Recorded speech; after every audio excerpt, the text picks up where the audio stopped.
afternoon, everyone, and thank you so very much for being here. And especially these brave warriors that's walking for us and for every American to make this a better country for all of us to live in. I'm now a volunteer with the National Sierra Club, which is an environmental organization, but there was a time when I worked for the Sierra Club, right here in South Carolina, right here in Columbia. A big developer came into Columbia with a suitcase, with suitcases full of money, bought up everybody they could buy up, and what they wanted to do was build an expensive gated residential community on a floodplain. You can't build housing on a floodplain. It makes no sense. The Congaree River is near that floodplain.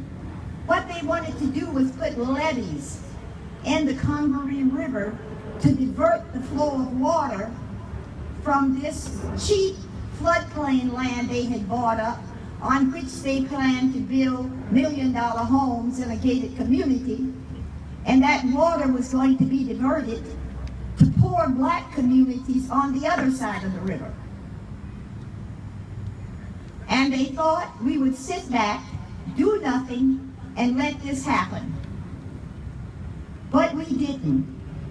We didn't have the money, but we had the manpower. We had the boots on the ground. We had the people who were willing to get out into the community. And the National Sierra Club and the South Carolina chapter of the Sierra Club was behind us. They loaned us their name, they loaned us the money, which was not millions of dollars, and they loaned us their volunteers to get out and educate the community and educate the people in that black community what was happening to them.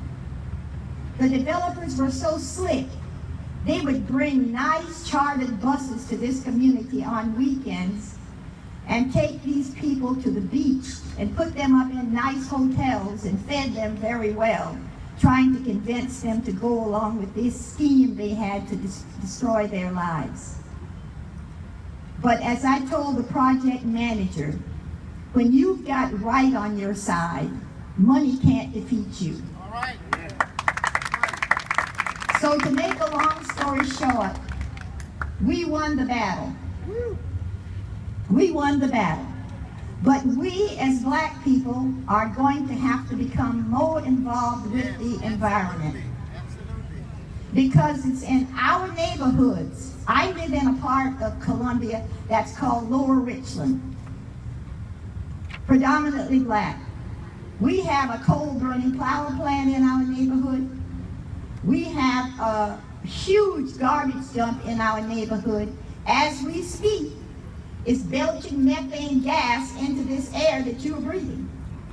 And those of us who live closer to that that coal-burning power plant and that big dump, we are breathing more of that in methane gas than you are. We have one earth. Our Creator made us a little higher than the animals on this earth. We were supposed to be the caretakers. There are a segment of our population that's telling us that there is no such thing as global warming.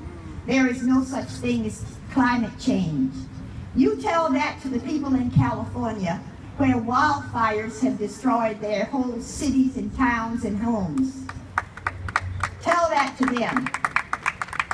So the NAACP formed an environmental justice branch several years ago.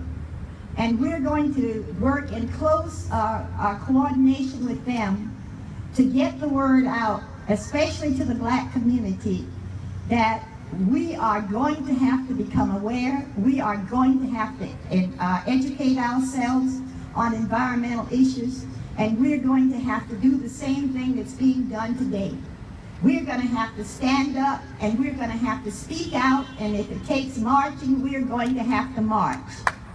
And again, I thank the NAACP for doing for this march, and I really, really, really appreciate all of you who have sacrificed your time, your energy, and your bodies, and your poor feet to do what you're doing.